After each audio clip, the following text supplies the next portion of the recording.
어제는 사도신경의 그 첫 번째 부분 이야기를 하면서 하나님에 대한 이야기를 나눴는데요. 오늘은 이제 예수 그리스도, 우리가 믿는 예수 그리스도에 대한 이야기를 해야 합니다. 라틴어 고백은 그렇게 되어 있죠.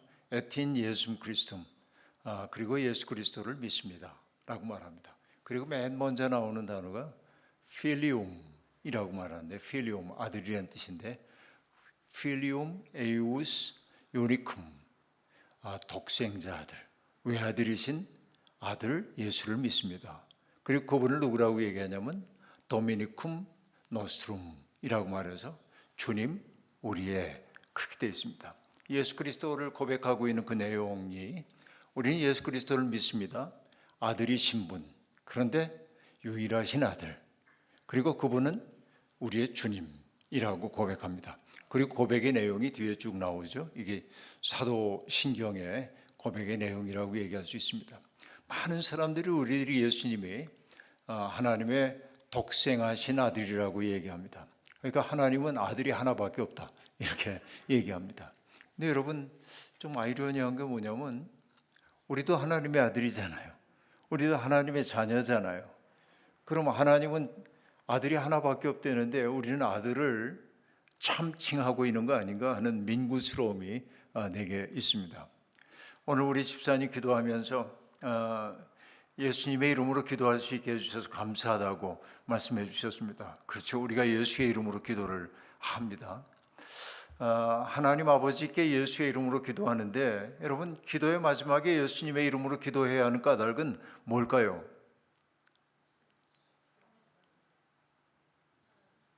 그런 생각 별로 안 해보셨죠? 아주 오래전인데요. 제가 학교에 있을 때 학생들이 그 수업을 시작하기 전에, 특별히 제 성경 수업 시간에는 5분 동안 혹은 7분 정도 잠깐 기도를 합니다. 학생들이 번호 순서에 따라 나와서 기도를 해요. 그때는 그랬어요. 근데 예수 믿지 않는 아이들도 기도를 해요.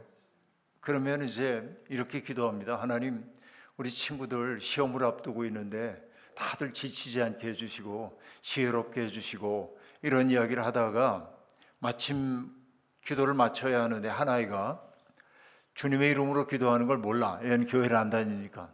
근데 뭐라고 하긴 했는데 기억이 안 나요. 그래서 이제 기도할 내용을 다 하고 끊겼는데 마침을 못하니까 여고생들답게 키득키득 웃는 애들이 나타나기 시작했습니다. 얘는 더 당황했겠죠. 근데 그 아이가 갑자기 이렇게 기도를 마쳤습니다. 김기성 목사님의 이름으로 기도합니다. 이렇게. 그럼 여러분, 제가 그럴 때 아멘 해야 합니까? 아니면 이건 기도가 아니야 그래야 됩니까? 제 아멘 그랬습니다. 왜냐하면 내 이름으로 주님 앞에 그렇게 기도하는 게 내가 전혀 부끄럽지 않아서요. 왜? 내 이름으로도 그렇게 기도하는 건 내 명예에 손상이 된다고 생각 안 했어요. 자, 이 얘기를 우리가 조심하게 들어야 합니다. 우리가 예수님의 이름으로 기도한다고 하는 그 말은 예수의 마음에 비추어 우리의 기도를 돌아보라고 하는 얘기이기도 해요. 이게 이제 중요한 거라고 볼 수 있습니다. 근데 여러분, 예수님의 마음과 전혀 다른 것을 구하고 예수님의 이름으로 기도합니다. 그러면 이건 곤란해요. 굉장히 곤란합니다. 여러분, 우리가 이제 그 여호와의 이름을 망령되이 일컫지 말아라 하는 이야기도 우리가 십계명에 등장합니다만, 오래전 제가 이제 군목으로 군에 복무하고 있을 때 기억이 납니다. 군목의 직무 가운데 하나는 군대 생활에 적응을 잘 못하는 병사들을 상담을 하고, 그러다가 도저히 그 군 생활을 더 이상 할 수 없겠다 그러면은 군의관과 군목들이 의견서를 써가지고 전역시키는 프로그램이 있습니다. 이제 그 누구라고는 얘기할 수가 없지만은 상당히 좀 문제적인 물이 하나 있었는데, 그래서 우리 저한테 보내왔어요. 그 병사가 한동안 그 병사와 함께 지내면서 얘를 관찰을 해야 합니다. 근데 항상 재밌는 친구예요, 이 친구가. 마침내 이제 전역을 시키기로 했는데 연대장에게 보고하고 사단으로 넘어가야 하는데 찾아봐도 없어. 얘가 가야 하는 날. 그래서 병사들이 사방을 뒤지다 보니까 이제 나타났어요, 이 병사가. 근데 술에 얼굴이 취해 있어. 어디 가서 한잔 하셨는지. 근데 어떻게 해요? 보고를 해야 되니까 데리고 이제 연대장실에 들어갔습니다. 보통 들어가면 어떻게 해요? 연대장 앞에 병사들이니까 똑바로 서가지고 필승 하든지 뭐 충성 그러고, 뭐 걔는 이제 일병 때 전역을 하게 되는데 일병 암흑에 며칠 부로 전역을 명받았습니다. 예, 신고합니다. 이렇게 얘기해야 되는데 얘는 필승도 안 하고 연대장을 이렇게 보더니 안녕하세요? 그런 거예요. 그러니까 연대장이 기가 막히니까 가. 그 광경이 지금 생생하게 이렇게 떠오르곤 하는데, 그리고 이제 그 병사가 이제 떠났습니다. 얼마 후에 저한테 뭔가 이제 서신이 하나 와서 보니까 우리 부대 앞에 있는 술집에서 저한테 편지를 보내왔어요. 돈을 갚으라는 거예요. 그래서 아니 이게 무슨 군목인 저한테 이제 술값을 갚으라고 요구서가 온 거예요. 그게 뭔가 하고 봤더니 그 병사가 너 마음이 적적하고 그러면은 내 이름으로 가서 먹어, 그렇게 얘기했대. 제가 그랬겠어요? 이걸 뭐라고 얘기하냐면 제 이름을 갖다 쓴 거죠.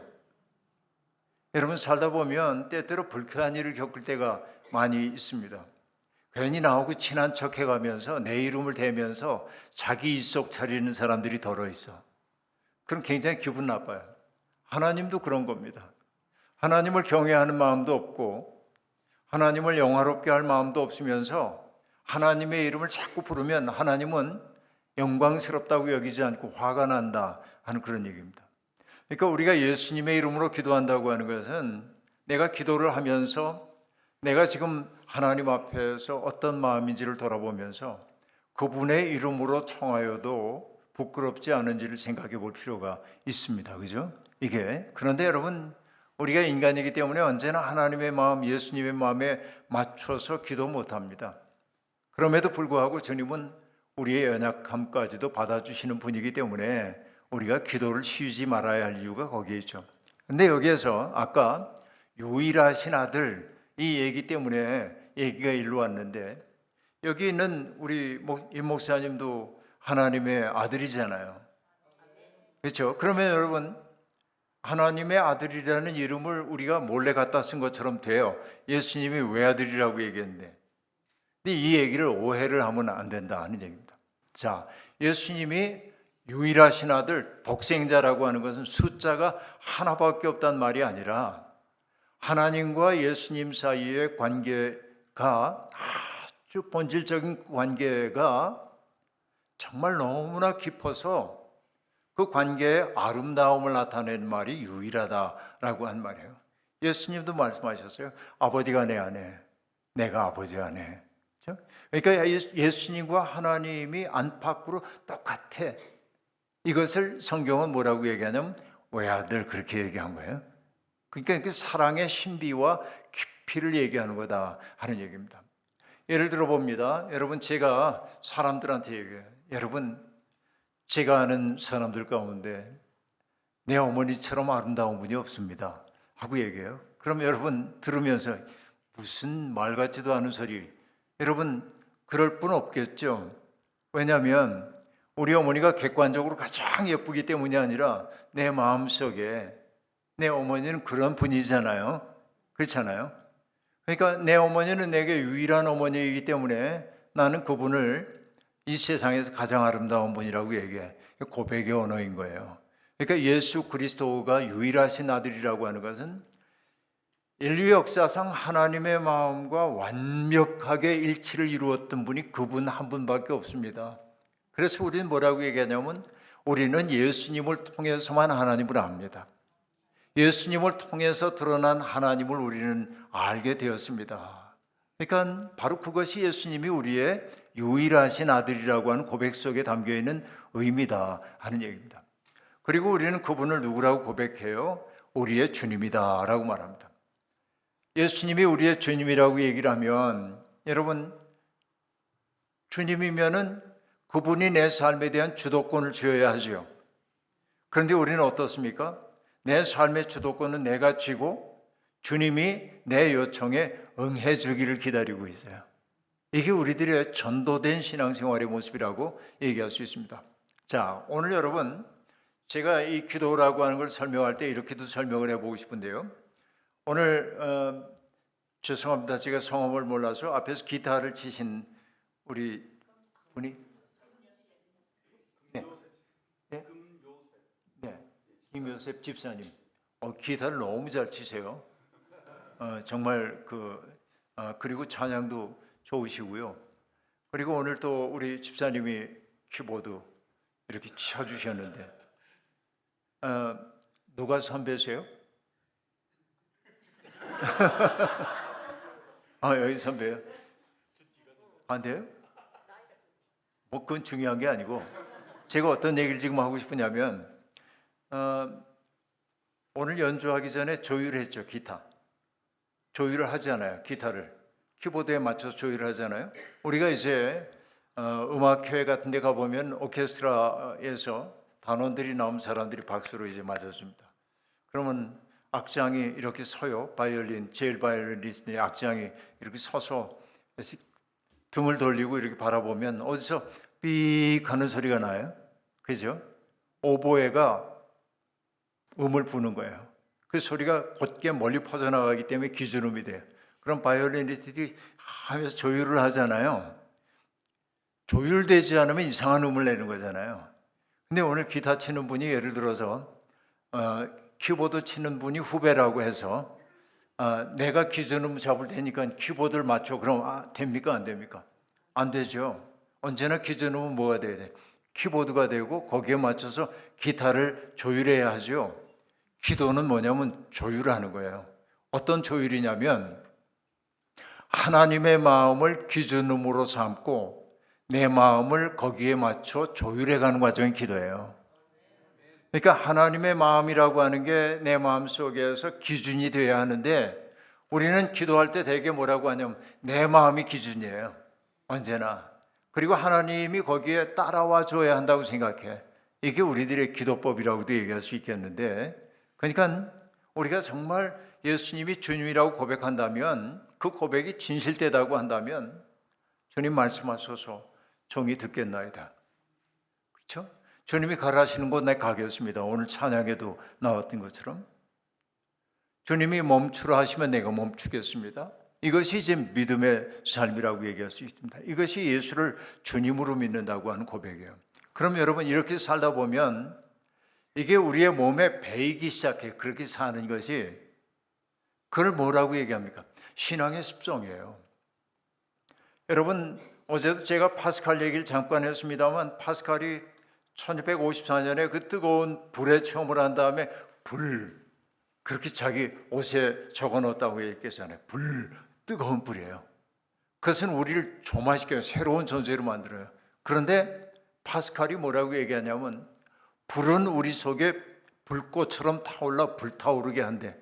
근데 여러분 어떻습니까? 불 그냥 놔두면 꺼지잖아요. 뭘 해야 돼? 장작을 자꾸 집어넣어야 돼. 장작 집어넣는 것을 파스칼은 뭐라고 하냐면 습관이래. 그 습관도 뭐냐? 예배의 습관, 봉사의 습관, 성경 읽는 습관. 그걸 안 하면 내 믿음이 자랄 수가 없어요. 그죠? 그러니까 하나님의 은혜로 우리 속에 불을 밝혀주셨으면 우리가 해야 하는 일은 뭐예요? 장작을 제공해야 돼. 성경 읽고 기도하고 봉사하고, 그렇죠? 이런 일들을 통해서 내 믿음이 점점 자라가야 나는 예수를 예수답게 믿는 사람이 된단 말이죠. 주님 가라 하시면 내가 가겠습니다. 주님 멈추라 하시면 내가 멈추겠습니다. 여기에 따라 살게 될 때 나도 모르는 사이에 뭐가 생기냐면 예수 그리스도의 마음이 내 속에 들어와 자리 잡기 시작해요. 그러니까 내가 평생을 예수 믿었는데도 여전히 내가 주체가 되어 살고 있다고 한다면 미안하지만 이사야가 얘기하고 있는 것처럼 우리는 성전의 마당만 밟고 있는 건지도 몰라요. 이것처럼 안쓰러운 일이 없습니다. 여러분 예수 믿는 사람들은 예수 닮아야 합니다. 모습만이 아니라 마음씀이 그러해야 합니다. 여러분 이상하게요, 개들도 주인의 성품을 닮아요. 그런 거 느낄 때가 아주 많이 있습니다. 어떤 개들은요, 시골 같은 데 이렇게 가다 보면 저 멀리서 길가에 사람만 지나가도 앙앙앙앙 그러고 짖는 애들이 꼭 있어요. 막 달려오고 이렇게 무섭게 하면 금방 도망가면서 앙앙거리는 사람들이, 그 개들이 있어요. 근데 또 어떤 개들은 뭐냐면 누가 지나가거나 말거나 너는 너고 나는 나다 그러고 온 산만 바라보고 있는 개들도 있는데, 그 집 주인들을 보면 그래. 무던하고, 근데 그 개들도 앙앙앙 그런 애들 보면 그 집 주인도 비슷해, 성격이. 일반화할 수 없어요. 이건 일반화할 수가 없는데, 개들도 주인의 성품을 담는 것 같더라. 제가 그 얘기인데. 그럼 우리가 예수를 믿는다고 한다면 우리도 예수를 닮아야 하지 않겠어요? 내 모습도 그렇고 예수를 닮아야 하잖아요. 그래서 여러분, 제가 가장 고마워하면서도 우려하는 것 가운데 하나가 뭐냐면, 내가 평생 주님을 위해 살아왔다고 하는데 사람들이 내 모습을 보면서 하나님을 느낄 수 있다고 한다면 얼마나 좋겠어요. 예수님이 이런 말씀하셨잖아요. 어느 날 빌립이 주님에게 와서 청합니다. 주님, 우리에게 하나님을 보여주시면 좋겠습니다. 그런 마음 들잖아요. 하나님을 정말 뵙고 싶어. 하나님이 존재하시는지, 존재하신다면 어떤 분인지 손에 쥐듯 확고하게 알고 싶어요. 근데 이게 부질없는 질문이긴 한데, 근데 예수님이 딱 이렇게 대답하십니다. 빌립아, 내가 그렇게 오랫동안 너희와 함께 있었는데 하나님을 보여달라고 하느냐? 나를 본 사람은 하나님을 보았다 라고 얘기합니다. 이거 여러분 어마어마한 말이잖아요. 어마어마한 말입니다. 그러니까 아까 얘기한 대로 예수님이 하나님의 유일하신 아들이라고 한 말이 바로 이 얘기예요.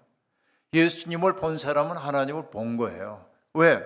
예수님과 하나님이 안팎 없이 일치되기 때문에 그러하다고 얘기할 수 있습니다. 그럼 여러분, 우리를 통해서도 사람들이 예수님을 느끼거나 하나님을 볼 수 있어야 내가 제대로 된 믿음 생활을 하고 있단 말이죠. 이게 중요한 거예요. 그러니까 여러분, 오늘 이제 한국의 많은 개신교회들이 욕을 많이 먹어요. 왜 욕을 먹냐면, 욕하는 사람들이 하는 말을 제 나름대로 요약하면 뭐냐면, 당신들 예수 믿는다고 하는데 아무리 당신들 봐도 예수가 안 보여, 그런 얘기예요. 이건 무시무시한 얘기입니다. 심판이에요. 어떻게 보면 욕하는 그들의 문제가 아니라, 그러니까 그들의 눈에 우리가 그렇게 비춰진다고 하는 그런 거예요, 우리들이. 그러니까 우리가 정말 예수님처럼 산다고 한다면 그들은 이렇게 얘기할 거예요. 난 예수님이 누군지 모르지만 당신 사는 모습을 보니까 나도 예수 믿고 싶어. 여러분, 제가 젊었을 때 봤던 어느 신학책에서 선교를 이렇게 얘기합니다. 선교란 매력의 감염이다, 그렇게 얘기해요. 선교는 매력의 감염이에요. 이거 들고 예수, 천국, 불신, 지옥 이것만 얘기하거나 전도지 돌리는 게 선교가 아니에요. 뭘 하는 거냐? 내가 사는 모습이 하도 아름다워서 사람들이 나처럼 살고 싶어. 근데 나를 가만히 보니까 그 사람 속에 예수가 있어. 그게 매력의 감염이에요. 그게 저는 이 자리에 있는 모든 분들이 예수님을 그렇게 비춰내는 존재들이 되기를 소망합니다. 그렇죠? 그러면 여러분, 정말 내가 예수님의 마음처럼 살기 위해서는 뭘 해야 되냐면 가만히 예수님을 살펴야 돼요. 근데 여러분, 제가 만약에 과학이 발달해 가지고 우리가 시간 여행을 할 수 있게 된다면, 그래서 예수님이 사시던 그 과거 2000년 전으로 돌아갈 수 있다고 한다면 주님 계신 곳에 가고 싶어요. 근데 가면은 저는 주님에게 묻고 싶은 거 많지만 입을 쿡 닫고 있을 거예요. 주님, 정말 우리의 모든 죄를 대속하기 위해 십자가를 지신 거 맞아요? 이런 질문. 또 여러분, 중세 스콜라 철학자들이 정말 쓸데없는 논쟁을 벌였는데 천사에게 무게가 있냐 부피가 있냐 이러니까, 그렇다고 한다면 바늘 끝에는 천사가 몇이나 앉을 수 있는가, 이런 논쟁들을 했거든요. 그게 우리의 삶하고 무슨 상관이 있어요? 근데 그런 것들을 했어요. 아주 중대한 신학적 질문이에요. 그리고 하나님과 예수님 동일 본질이에요, 유사 본질이에요, 이런 거 가지고 싸웠어요. 삼위일체 신비 내게 설명 좀 해주세요. 묻고 싶은 거 많을 거예요. 근데 난 하나도 그거 묻고 싶지 않아요. 내가 2000년 전으로 돌아갈 수 있다고 한다면 예수님의 뒤를 이렇게 따라가면서 그분의 모습을 그냥 살피고 싶어요. 그 존재 그 자체를 느끼고 싶어요. 여러분, 돌아가신 우리 한국의 함석헌 선생님이 얼굴이라고 하는 시를 쓰신 적이 있는데, 그러니까 우리가 이 세상에 왜 왔나, 얼굴 하나 보러 왔지. 이게 참 기가 막힌 얘기입니다. 얼굴 하나 보러 왔대. 그러면서 얘기해요. 사람들이 바삐 따라 다니고 있는 길거리에 나가가지고 지나가는 사람들 얼굴 보는 거예요. 어떤 사람은 근심이 들어있고, 어떤 사람은 뭐 찌푸린 얼굴, 누구는 뭐 화가 잔뜩 난 독살스러운 얼굴들, 그런 얼굴들이 막 지나다녀. 그게 예뻐 보이질 않아. 어떻게 아름다운 얼굴 하나 없나? 그러니까 속상해요. 진짜 얼굴을 보고 싶은데 사람들은 전부 얼굴이 그런 거예요. 저도 가끔 농담처럼 얘기합니다. 서울에서 사람들에게 나는 젊었을 때는 눈도 부리부리 뜨고 사람들 탁 눈 마주치면서 잡아먹을 듯 이러고 다녔는데, 나이만큼 되니까 아무도 눈을 마주치지 않아. 그냥 이렇게 조용히. 왜? 사람들이 너무 무서워졌어.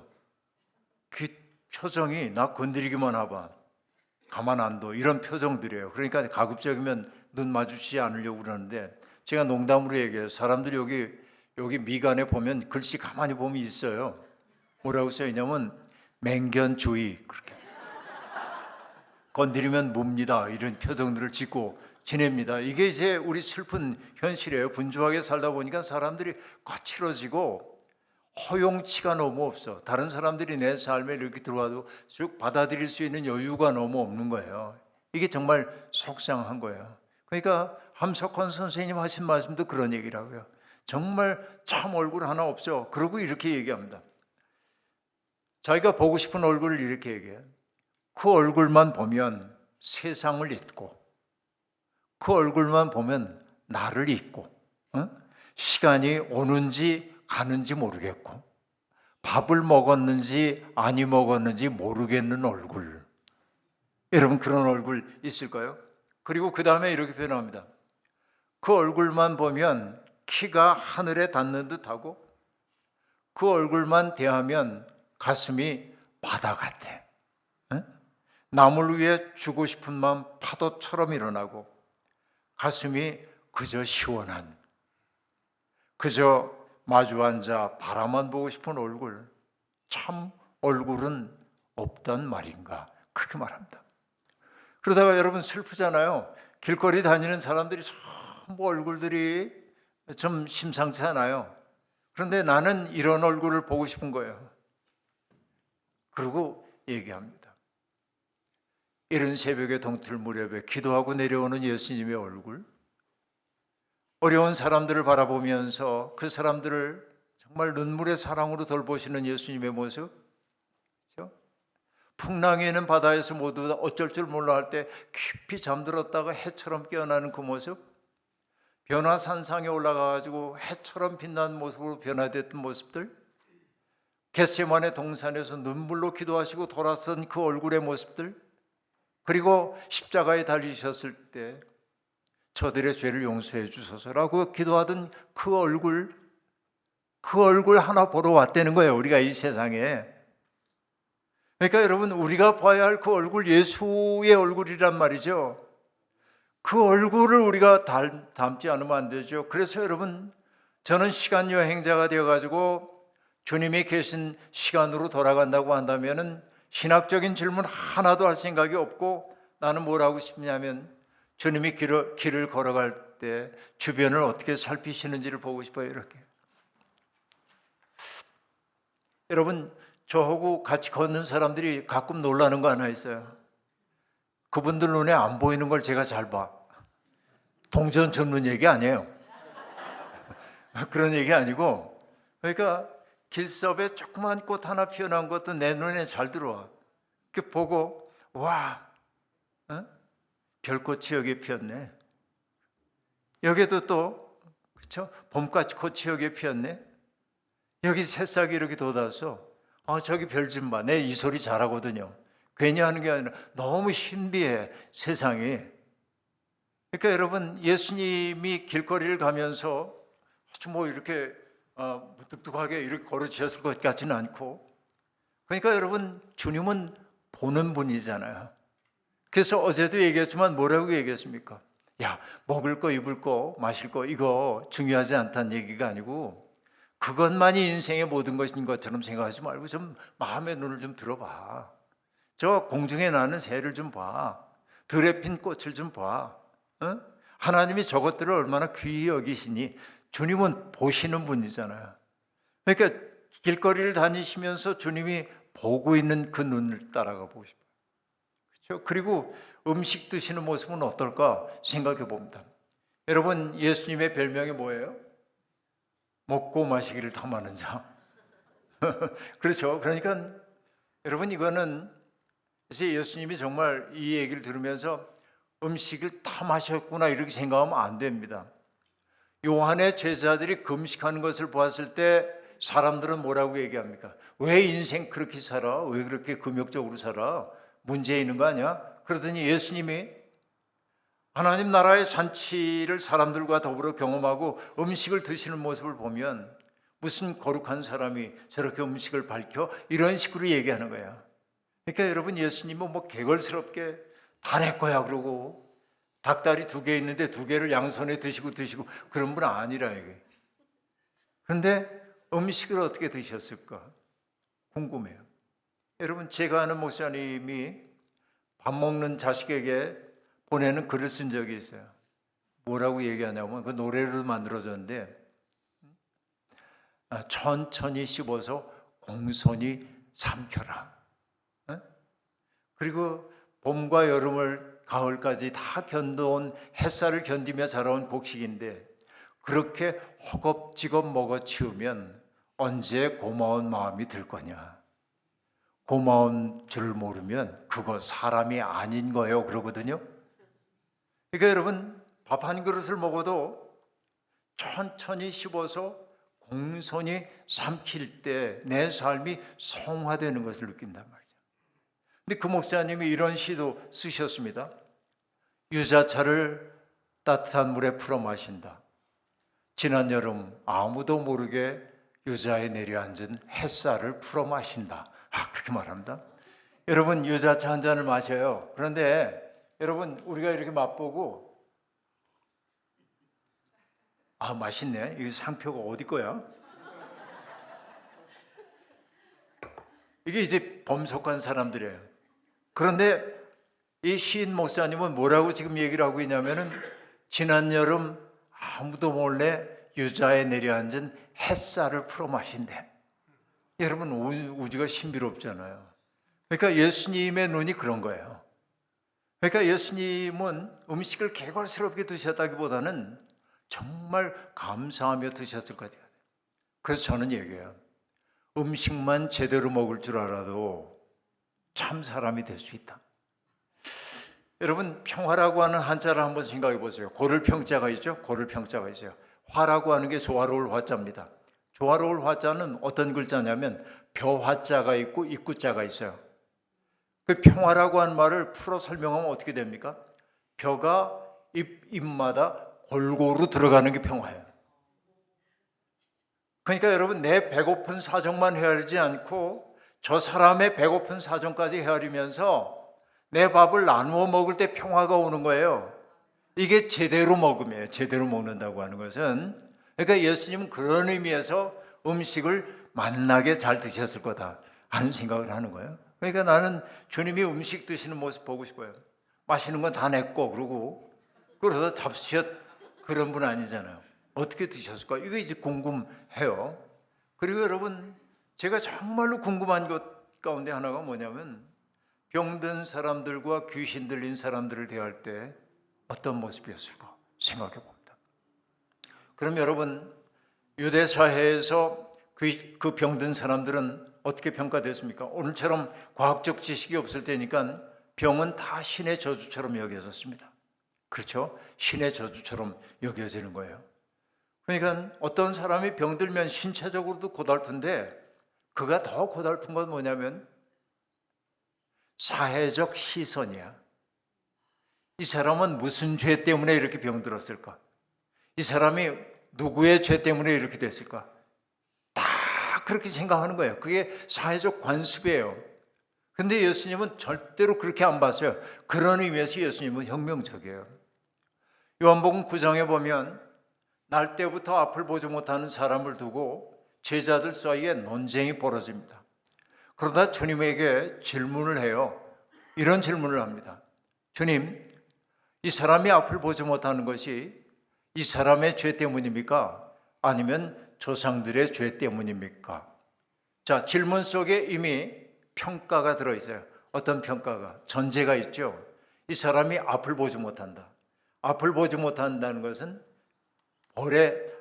자기 누군가가 지은 죄에 대한 벌이다. 이렇게 얘기합니다. 여러분, 이런 사고가 우리 속에 내면화되어 있습니다. 왜 우리 어르신들도 그랬잖아요.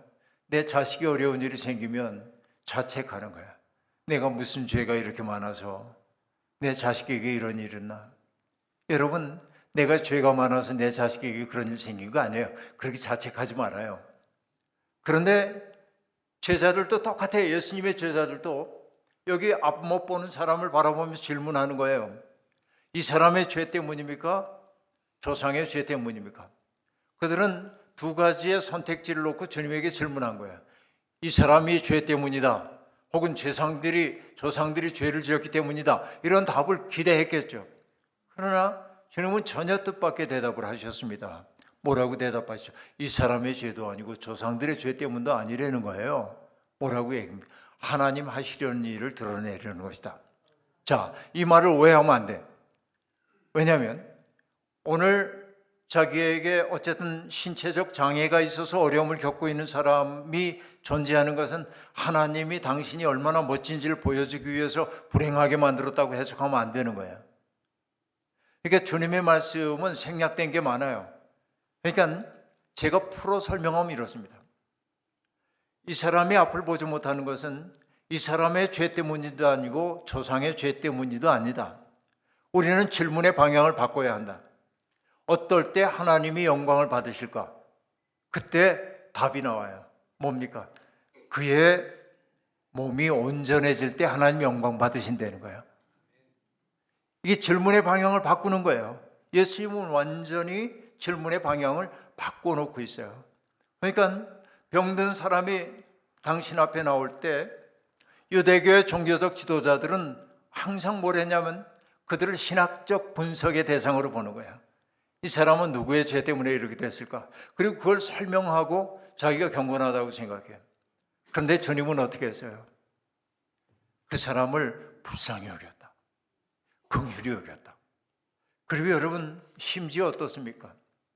베드로의 장모가 열병에 걸려 있을 때 병에 걸린 사람과 터치하는 것만으로 내가 부정해지는데 그 여인의 몸을 내므로 치유해 줘요.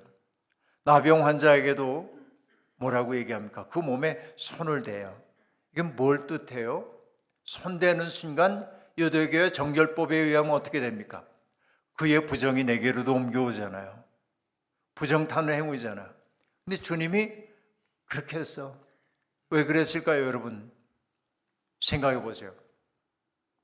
내가 사랑하는 사람이 있어. 사랑하는 사람이 여기 있어요. 근데 병으로 알아 누워 있어요.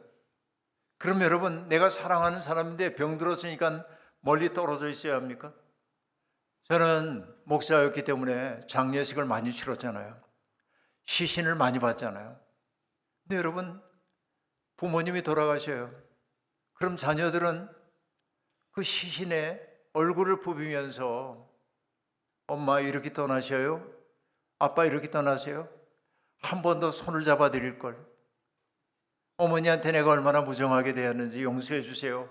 그러면서 뺨을 갖다 부비고 그래. 근데 여러분, 내 어머니 아니면 시신에게 그럴 수 있어요? 그럴 수 없죠. 대부분은. 그럼 여러분, 내가 시신에 내 뺨을 부빌 수 있는 까닭은 뭡니까? 사랑하기 때문에 그런 거 아니에요?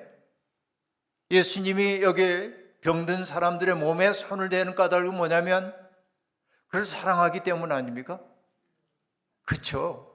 그러니까 우리가 예수 그리스도가 우리의 모든 죄를 대속했다고 얘기하는데 그걸 교리적 사실만으로 받아들이게 될 때 여러분 그건 적당한 태도가 아니야.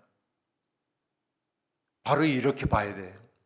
오늘 이 자리에 계신 여러분들 가운데도 인생의 괴로움을 겪는 분들이 굉장히 많이 있을 텐데 주님은 부활하셔서 하나님 하늘에 오르사 전능하신 하나님 우편에 앉아 계신 우리 주님은 우리의 서름, 고통, 아픔, 눈물, 우리의 좌절감, 누군가에게 받았던 모멸감, 상처의 기억들 그 모든 것들을 모른 척하지 아니하시고 내 마음의 아픔을 내가 안다.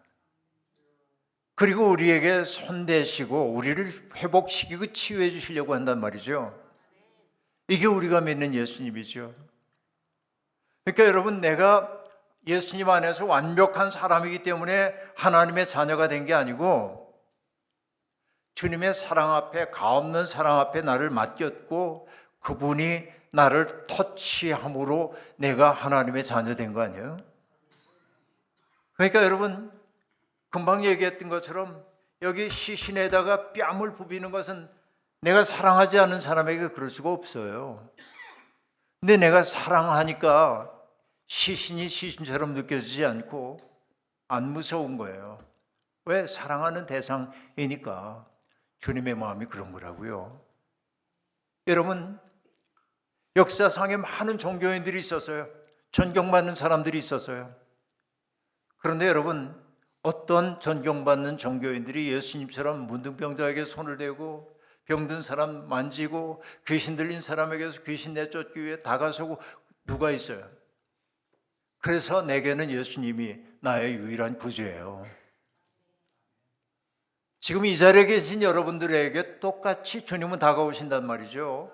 이게 우리가 예수를 믿는 까닭인 것이죠. 그러니까 여러분 예수님 말씀처럼 좋은 성현들의 말씀도 많잖아. 맞아요.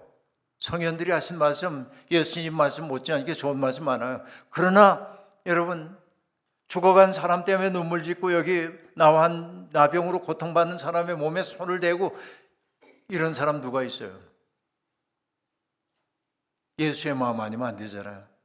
그러니까 예수님에게는 뭐가 있냐? 여러분 남이 없는 거야. 세상에 있는 모든 고통을 당신의 고통이냐 여기시는 분이잖아요. 예수 그리스도가.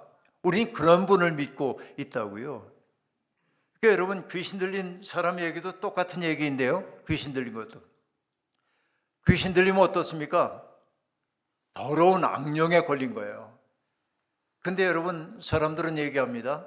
악령은 어떻게 쫓아낼 수 있어요? 강력한 힘으로 나사렛 예수 이름으로 귀신아 물러가라 이렇게 쫓겨내야 하는 것처럼 얘기합니다. 그런데 여러분 더러운 영을 쫓아내는 건 뭐냐면 깨끗한 영밖에 없어요. 깨끗한 영만이 더러운 귀신을 쫓아낼 수 있어요. 예수 그리스도예요. 근데 깨끗한 영이라는 게 뭔지 아십니까? 어떨 때 우리가 깨끗해져요? 여러분 내가 어떨 때 깨끗해요? 사람들이 보기에 저 사람 깨끗해. 그건 뭡니까? 사욕에 사로잡히지 않은 사람이 깨끗해요. 이게 예수 그리스도는 뭐냐면 당신의 욕심을 위해서 산 적이 없어요. 언제나 하나님의 마음으로 채워져서 누군가에게 당신을 선물로 주려고 살았단 말이죠. 이게 예수 그리스도의 삶이에요. 그러니까 여러분 고라사에 귀신 들린 사람을 만났을 때 여러분 사람들은 다 피하여 달아납니다. 왜? 귀신 들린 사람들은 사나워요. 그리고 힘이 세요. 그러니까 그들에게 해코지 당할까 봐 멀리 가는 거예요. 그런데 여러분 귀신 들렸다고 하는 그 말이 이렇게 생각을 해보세요. 제가 이 컵을 들고 있습니다. 제가 이렇게 만져도 걱정이 안 되시죠? 그죠? 걱정할 필요가 없어요. 왜? 이 컵이 둥글둥글하고 부드러우니까. 근데 여러분 제가 잘못해서 이걸 탁 떨어뜨려 가지고 깨졌어요. 그래서 내가 미안해 가지고 이렇게 깨진 걸 주우면 앞에 앉은 이 목사님이 그러실 거예요. 목사님 조심하세요. 아니 목사님은 같이 와서 주워주시겠지. 아닌가? 주워주실 분이라고 믿습니다. 근데 여러분, 내가 깨진 이 유리그릇을 이렇게 하려고 그럴 때 왜 조심하라고 얘기하냐면, 모든 깨진 것은 모서리가 있어요. 날카로운 데가 있어요. 깨진 것은 날카로워요. 그러니까 우리 살다 보면 굉장히 날카로운 사람들이 있어요. 지적질하는 거 좋아하고 이런 사람들이 있어요. 가만히 보면 왜 그러냐면 자기 마음에 상처가 많아서, 깨진 데가 많아서 그래요. 그러니까 저는 젊었을 땐 잘 몰랐어요. 화 잘 내는 사람, 남에게 지적질 잘하는 사람일수록 컴플렉스가 많아요. 깨져서 그래요. 근데 어떻게 돼야 되냐면 이 깨진 거 이렇게 모아가지고 온전해져야 돼. 마치 뭐하고 같으냐면 스테인드 그라스라고 하는 게 깨진 유리로 혹은 유리를 깨가지고 형체를 만들고, 그렇죠? 그렇게 하면 뭐합니까? 빛이 비춰들게 되면 찬란한 형태가 드러나잖아요. 예수님이 하신 일은 뭐냐면 깨진 사람들의 마음을 모아, 그리고 빛을 비춰서 온전하게 해줘. 스테인드 그라스처럼. 그게 뭡니까? 사랑이에요. 예수 그리스도는 그런 분이에요. 여러분, 제가 좋아하는 목사님이 이런 얘기를 들려주셨어요. 미국령이죠, 괌. 괌에 가면, 괌은 크지 않은 섬이긴 합니다만은 거기에 가보면은 산호초가 발달되어 있거든요, 섬 주변으로. 그런데 이제 한국에서 오신 어떤 목사님이 모험심이 많았는지 산호초가 끝나는 부분 쪽으로 가보고 싶어 해서 만류를 했는데 부득부득 가시다가 넘어졌어요. 넘어진 자리가 마침 성게밭이었어요. 몸에 성게를 잔뜩 찔린 거예요, 가시를. 그러니까 아프다면서요. 전 찔려본 적이 없어요. 엄청 아프대요. 가시 박힌 거, 우리가 장미가시 같은데 찔린 것처럼 엄청 아픈데, 그래서 사색이 돼가지고 병원을 찾아갔는데 의사도 별 수가 없어. 핀셋 가지고 뽑으려고 그러는데 살갗 밖에 나와 있는 애만 똑똑 부러지고 안에 박힌 건 안 나와. 왜냐하면 그 성게 가시가 낚시 바늘처럼 미늘처럼 돼 있어가지고 안 나오는 거예요. 그 어쩔 줄 몰라 하고 있는데 현지인이 병원에서 여기 머물 필요가 없다고 빨리 집에 가가지고 욕조에 따뜻한 물 받아놓고 식초 몇 병 부어놓고 들어 앉아 있으라고. 민간요법으로 그렇게 했더니 얼만큼 시간이 지나가자 살갗 속에 박혔던 그 성게 가시가 녹아서 사라진 거예요. 그 얘기를 전해주면서 그 목사님이 이렇게 얘기하셨어요. 가시는 빼는 게 아니라 녹이는 겁디다, 그렇게. 이게 인생의 지혜 아니에요? 우리 살면서 얼마나 많은 가시가 우리 속에 박히는지 몰라요. 그 가시를 빼보려고 그러는데 안 빠져. 누군가가 나에게 했던 몹쓸 말들, 누군가가 내게 했던 눈총들, 그렇죠? 나를 수치스럽게 만들었던 일들, 이게 많아. 근데 이거 하나씩 뽑으려고 해도 안 뽑아져요.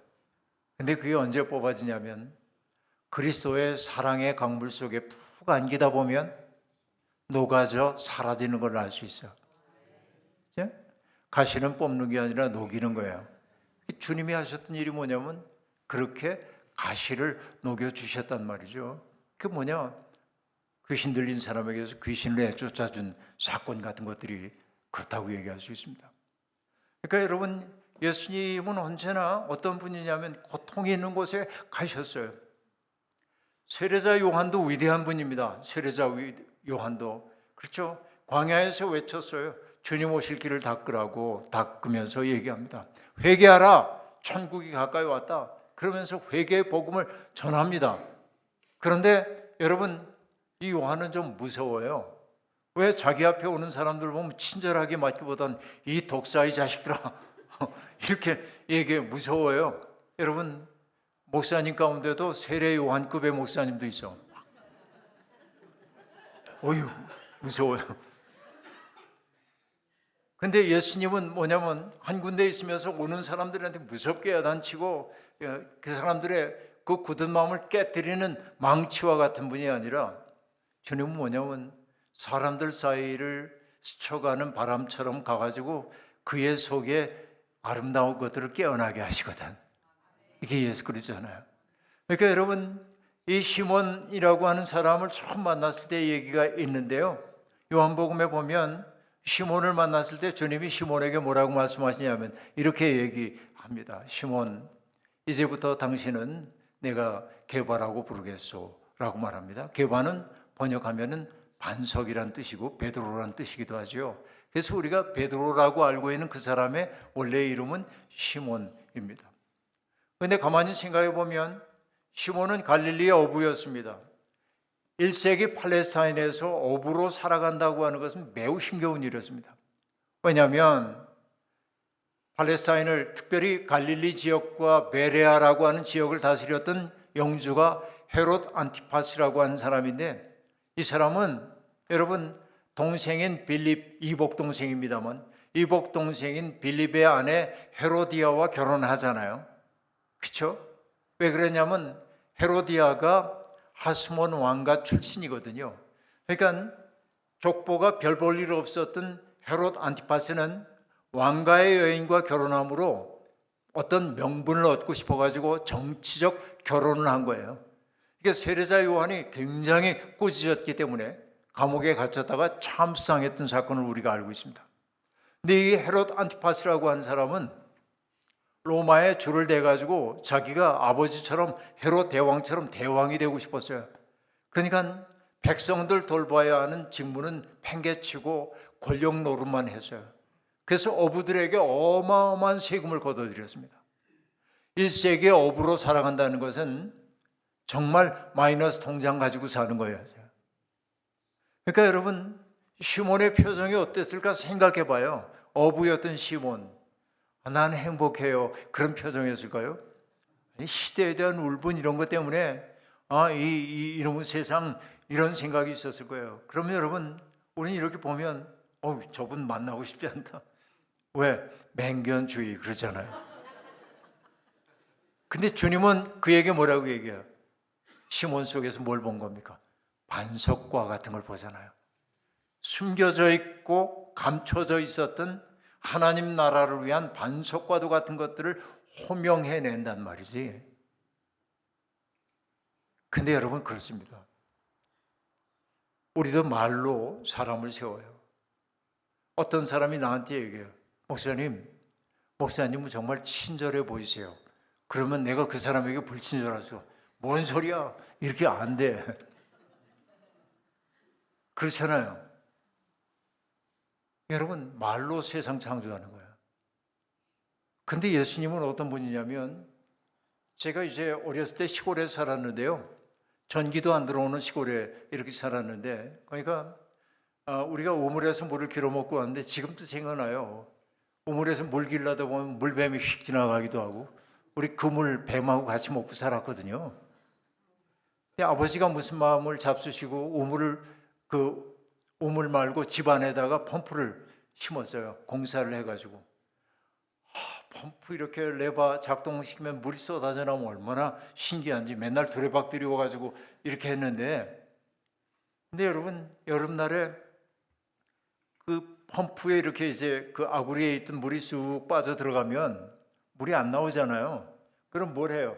한 바가지 물을 거기다 부어 입구에다가 그리고 레바를 작동하다 보면 어떤 순간에 빈 레바질만 하다가 어떤 순간에 탁 걸려. 그리고 물이 오기 시작해요.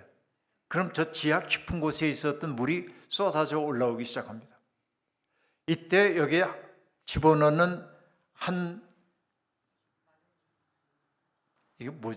바가지의 물, 그 물을 마중물이라고 그러잖아요.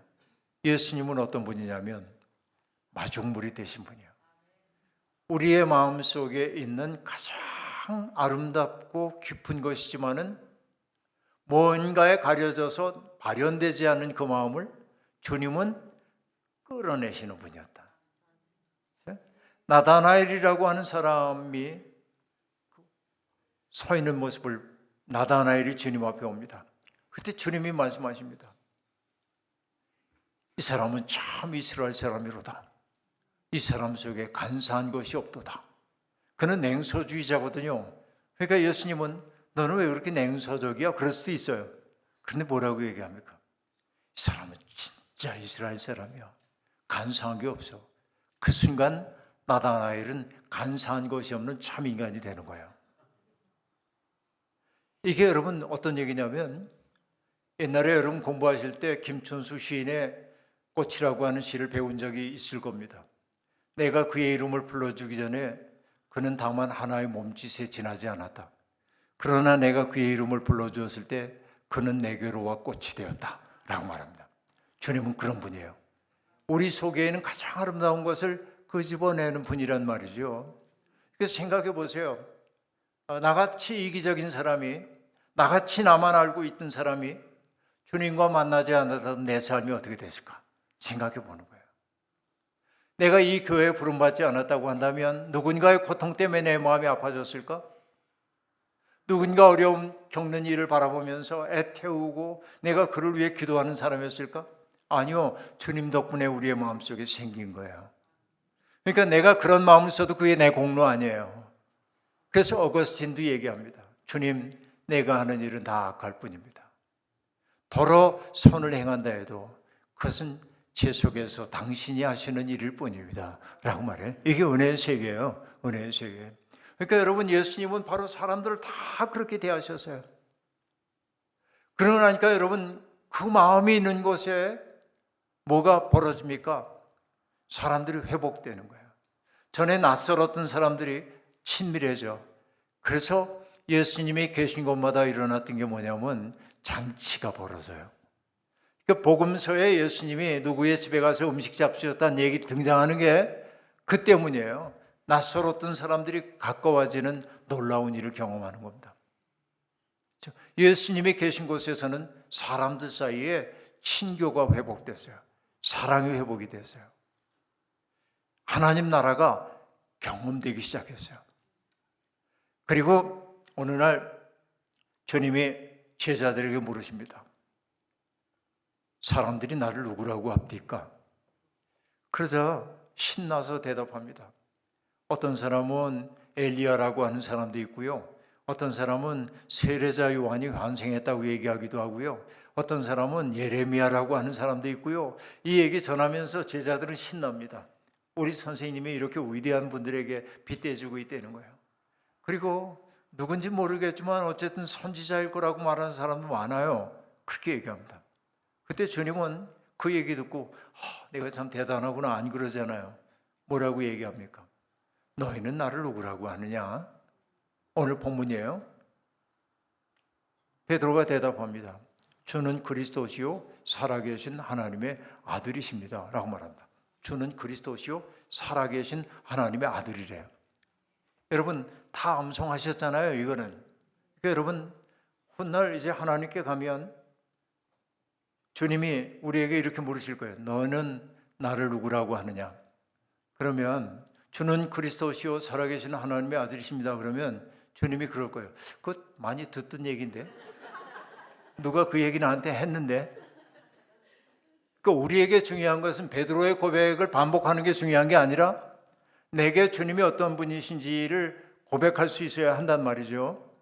그러니까 주님은 나보다 한 걸음 앞서 걸으시는 분입니다. 주님은 나를 등 뒤에서 밀어주시는 분입니다.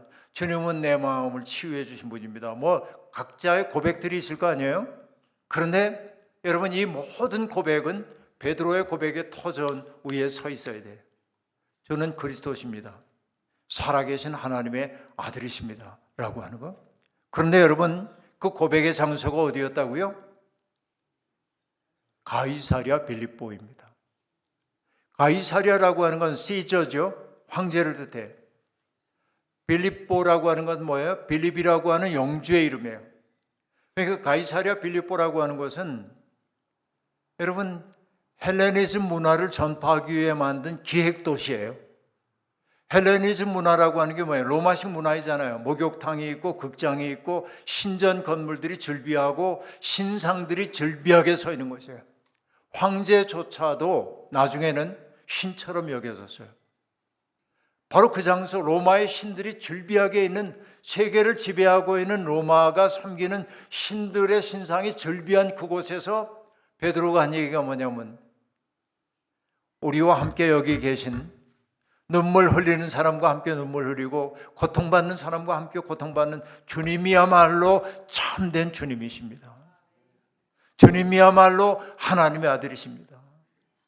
이것은 여러분 말로만 고백하는 게 아니라, 그 고백을 한다고 하는 건 뭐냐면, 로마가 얘기하고 있는 이 신들의 길로 가지 않고 예수님이 보여주신 그 삶의 길로 나도 가겠습니다라고 하는 얘기예요. 고백이에요. 우리는 그 길로 가고 있습니까? 주님은 말씀하셨죠. 나는 길이요 진리요 생명이니 나로 말미암지 않고는 아버지께로 올 자가 없느니라 라고 얘기했어요. 우리는 고백합니다. 주님이 우리의 길이라고. 그런데 문제는 뭡니까? 주님을 길이라고 고백하면서 그 길은 안 걸어. 그 길은 뭐예요? 누군가를 행복하기 위해 당신을 희생하는 길이기도 합니다. 우리는 그 길 걷기보다는 누군가가 나를 위해 희생해 주기를 원하는 길로 걷고 싶어 합니다. 우리의 믿음 생활은 이율배반적인 거예요. 그래서 저는 이 말을 덧붙이자고 얘기합니다. 나는 길이요라고 얘기할 때 앞에다가 하나를 붙이자고요. 나는 십자가의 길이요. 십자가 속에 참 생명이 있어. 십자가가 좁은 길이에요. 그런데 그 길의 끝에 영생이 있는 거죠. 그렇죠? 나는 십자가의 길이요. 그 다음에 진리라고 얘기할 때 그 진리는 뭡니까? 나는 성육신의 진리요. 신앙생활이라고 하는 것은 어떤 것이 신앙생활이에요? 내가 예수님을 믿습니다. 하나님을 믿습니다. 이 고백만이 신앙이 아니에요. 뭘 하는 겁니까? 고백하는 대로 살아보려고 애를 써야 돼. 나의 고백에 몸을 줘야 돼. 성육신이에요. 그래서 진리라고 하는 건 앞에 뭐가 들어가야 하냐면 성육신의 진리입니다. 그렇죠? 내가 고백하는 거 고백만으로 안 돼. 그렇게 살기 위해 써야 돼. 그 다음에 생명이니라고 얘기합니다. 생명은 어떤 생명입니까? 부활의 생명입니다. 하나님의 뜻 안에서 살다 보면 어려움도 겪게 되겠지만은 우리는 강력한 메시지를 알고 있습니다. 세상이 미워 죽인 그 예수를 하나님이 죽은 자 가운데 버려둘 수가 없어서 살리셨단 말이죠. 부활시키셨어요. 우리는 부활의 생명을 믿는 사람들이야. 그럼 어떻습니까? 나는 지금 패배하는 것처럼 보여도 괜찮아요. 왜? 나는 패배하는지 몰라도 하나님은 패배하지 않으셔. 그러므로 나의 승리는 결정된 거예요. 이게 주님을 생명이라고 고백하는 거예요. 예수의 길을 걷는 사람은 이미 더 큰 생명 속에 속한 사람이 되는 거죠. 우린 그런 예수님을 믿어요. 그러니까 여러분, 예수님을 믿는다고 하는 것이 입술만의 고백이 아니라 우리의 마음씀이 주님을 닮아가서 우리가 살아가는 모습을 보고 사람들이 정말 예수님이 계시구나, 정말 예수를 믿는다고 하는 게 얼마나 행복하구나, 이런 걸 느낄 수 있는 사람들이 되어야 합니다. 그래요. 우리 주님은 어떤 분입니까? 외아들.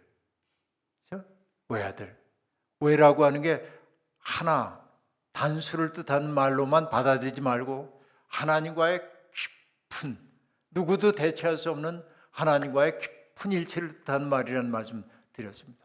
근데 우리는 그분을 누구라고 고백해요? 우리 주님이라고 얘기했어요. 주님이 우리의 삶을 이끌어가고 우리는 그 뜻을 따라가는 사람들이 되기를 원합니다. 그렇게 될 때 우리는 삼위일체 하나님의 신비 속으로 한 걸음씩 들어가게 될 겁니다. 오늘 우리 산후의 교회 우리 성도들은 물론이고 예배에 동참한 여러분 모두가 바로 그리스도의 이 신비 속에 들어가서 영원한 생명을 맛보는 하늘 백성들이 되기를 주의 이름으로 축원합니다. 자비로우신 하나님,